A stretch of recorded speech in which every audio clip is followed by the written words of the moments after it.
gidan mata duk garin nan.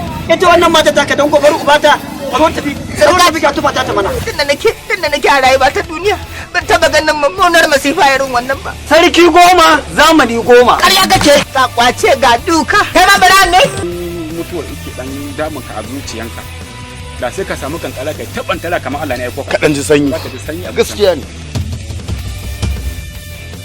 Kuma ma da Allah zai sa kana da kuɗi da za ka iya biyan mu ai mu sai mu tashe ta.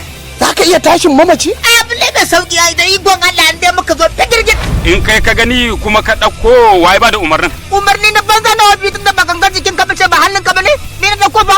Mahaifiyarki za ta dawo. Ya za a yi hakan ta kasance. To in dai haka ne bari in je in tambayo su nawa za a yi. Mun amince da wannan sharaɗin an ce da babu gwara ba daɗi. Ku bi ni ku nutsu kawai ku kalle ni.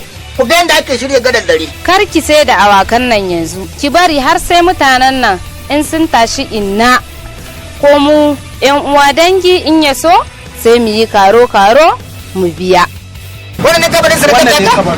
Sai dai wallahi sata tsakiya a yi tattauna akan ta. Ba maganar tattaunawa. Ya?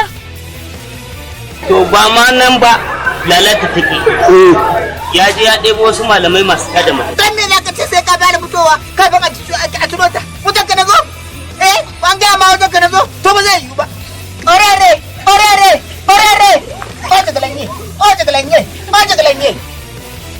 Wato kai ne kake zuwa ka ce za ka iya tada matacce Allah ya kashe mutum kai ka Ni ba duzal ba, ni ba kowa ba. An dama shawa da garin awon igiya ne?